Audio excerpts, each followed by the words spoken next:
Hello everyone and welcome back to the Common Sense Crypto channel. As with you always, this is Rich doing another video today on XRP. So I hope you're all having a wonderful day today wherever you are in this great world. We're gonna talk about XRP. And once again, this is the one-day chart. We're sitting here just above 58 cents. And you know, people were saying, look at XRP plummeting down. You know, this move is literally a penny. It looks terrifying on the charts, but it's like we're moving up a penny, coming back down a penny. Tomorrow, most likely, we'll move back up a penny again, waiting for the breakout to happen. And you know what I hate? These articles right here. Top fintech experts see XRP hitting $6.45. Here's when. Now they say it's going to take all the way up until 2030 for XRP to hit those price points. So think about it like this. We are going into alt season. We see all the momentum building for utility to start driving the price of XRP. But yet people still think we're like 5 to 6 years away. We are going to have a breakout moment. And I think they write these articles to scare people. Because what does everybody want right now? They want XRP to break out. Everybody wants to get rich as quick as they possibly can. And I understand that. But articles like this shake people out right before it happens. Because people lose hope. Oh, it's going to take that long. I don't want to tie my money up. I would be better off pulling my money out of XRP and putting it into something else. You gotta stay patient. You gotta stay focused. Everything is coming together perfectly. Visa launches a tokenized asset platform to assist banks in testing tokenized assets and smart contracts. Spain's BBVA is leading the charge, aiming for a 2025 pilot on Ethereum. Now, I thought BBVA was a Ripple partner. Then we see this. Project name, Visa, Digital Currency Settlement Platform. Organizations involved, Visa, Interoperability Methods, Interledger Protocol, and RippleNet. So when you see this, right, and you see it also tied in with Ethereum, it has me thinking, because all of a sudden I'm starting to see all these ties between Ripple and Ethereum. Even here, Ripple issues a record 485 RLUSD stablecoins, boosting its supply for beta testing on Ethereum and the XRP ledger. Why did they choose Ethereum? And even when you look at the fees, this RLUSD mint was $7.84 in fees. On the XRP ledger, it's fraction of a cent. Why? Because token issuance on the XRP ledger is a layer 1 feature that is a payment. And we happen to be great for payments. Unlike on ETH, where there's a smart contract and it's costly for payments. So what is going on between Ripple and Ethereum? I've seen other people saying Ripple and Ethereum are like partners at this point. We all know the ties to Vitalik Buterin sleeping on David Schwartz's couch way back when.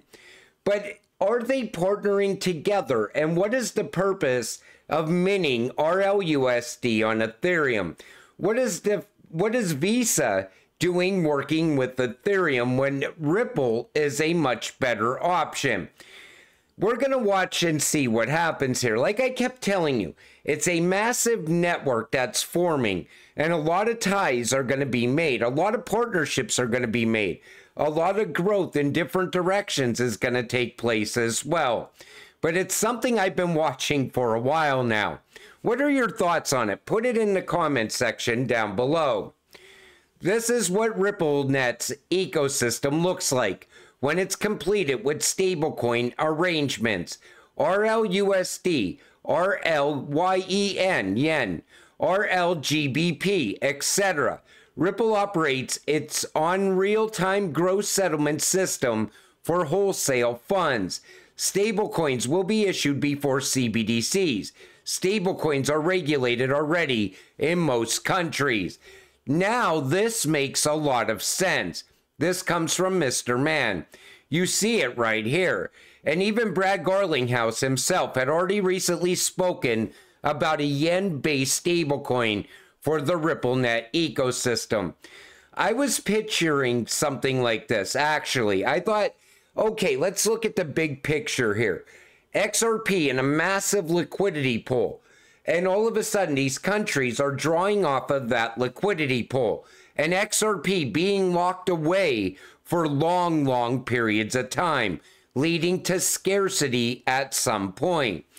Everything that we ever thought would happen for Ripple and XRP is already happening right now in real time. And that's why I'm always urging you to stay focused. Ripple, Xcurrent, Now Payments, user Flutterwave is working with Main Street Bank to connect 49 U.S. states to Africa for diaspora remittances home. So it looks like they're connecting 49 U.S. states to Africa for remittances. You see how fast things start to happen and start to build out? You know, people kept saying, yeah, there's all these remittances outside of the United States. There's a lot of remittances already happening here inside the United States. And as those start to pick up momentum, you could expect the price of XRP to gain momentum with it, start to move upward. Stuart Alderati recently says, we're going all in on 3 pillars of their business. Today, Harris says, the third pillar of our opportunity economy is leading the world in the industries of the future. Very similar rhetoric here. So think about that. When they're talking about pillars and industries of the future, what did I always tell you? We are invested in the technology of the future. That's what XRP is. That's what XLM and XDC and QNT is. And the rest of these ISO cryptocurrencies. Because they're all going to be part of this new financial system. And do you want to see what the new financial system looks like? All you got to do is look at the massive network that's forming. That's the new financial system building out in real time. Mark Cuban calls for SEC Chairman Gary Gensler's resignation. Well, now that Mark Cuban's calling for it, I'm sure they're going to get right on this now. Because anytime there's any kind of crisis in this country, they go to these billionaires for advice. You see how that's working out with the $35 trillion that were in debt.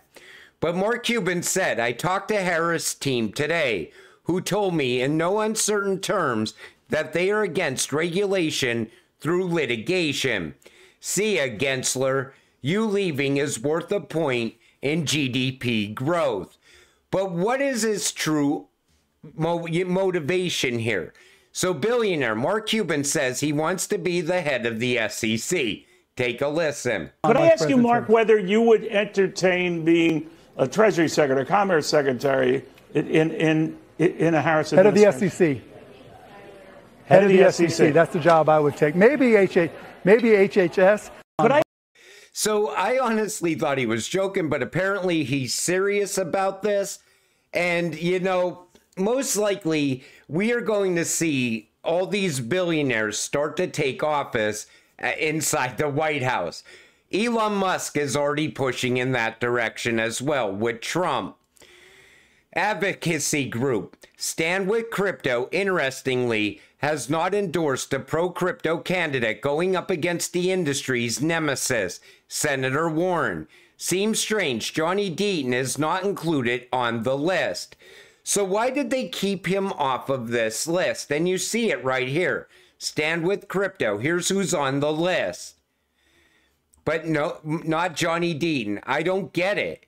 You know, honestly, Warren is probably the worst politician for crypto, next to Gary Gensler. But I look at Gary Gensler as just another arm of Goldman Sachs.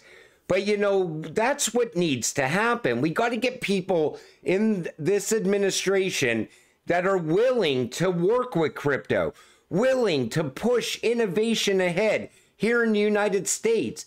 Even that SAB 121, do you know how game-changing that could be for the banking industry?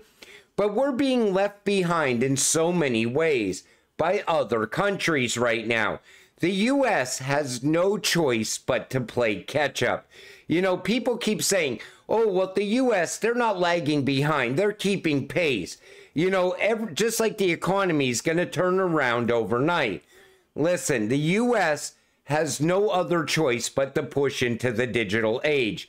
We are behind other countries by more than a year now. We got to start to play catch-up. But, you know, we're looking at XRP sitting here just above 58 cents. And like I said at the beginning of this video, you know, people are acting like the sky's falling because it's a red day for XRP. But once you look at the big picture, we are literally going sideways right now in between this channel, between 55 and 60 cents. I'm just waiting for that breakout moment to happen. I can't wait to start making videos where I'm ultra excited about XRP and the prices pumping, because that's when we start to actually make a lot of money in crypto. And it's absolutely coming. Don't listen to all these people spewing FUD all over X saying, oh, the run's not going to take place until 2025. I keep seeing people saying, well, now it's looking more like the end of 2025. It's going to start before the end of this year, especially if we're following the 2017-2018 timeline. Most likely, we will be absolutely pumping like never before towards the end of December, going into January. And that's where a lot of people are still expecting us to hit 3 digits. You know, if that happens, let me tell you something. That is going to be absolutely incredible. I'm still going to keep it conservative. I think we're going to come in somewhere around $27 plus, somewhere between $27 and $50. Because I think if you're going to be overhyped and you're expecting 3 digits, I think we're going to most likely see $27 to $50. I still don't expect Bitcoin to go any higher than 120K. I think once Bitcoin reaches 100K, a massive sell-off is going to happen. That's what I'm expecting. Same thing with XRP. You're going to have people selling off above a new all-time high. You're going to have people selling off at $10, $20. So that's what's making me think we might not see the 3 digits. But I'm hopeful that it happens at the same time. But if we are following 2018, people are saying expect $210. I don't know if we're going to get that high. I still honestly want to see if utility is also part of the value inside of XRP by the time alt season begins. That could come with Ripple releasing that new RLUSD stablecoin. That could actually bring more utility to XRP and bring more value as well. I think that's going to be the beginning, because that's going to open up a lot of doors at a lot of banks. And look at, they're already pushing for stablecoin regulations before the election. So that's probably the best path forward right now. Plus the SEC not filing an appeal. After that grilling that Gensler got yesterday, I don't understand why they would want to try to appeal the judge's decision. But that's something that Gary Gensler would absolutely do. But until it happens, stay patient, stay positive, and let's get rich together. With that said, I'm going to wrap up this video. I want to thank you all for watching. I appreciate all of you. I'll see you in the next one. Have a great night.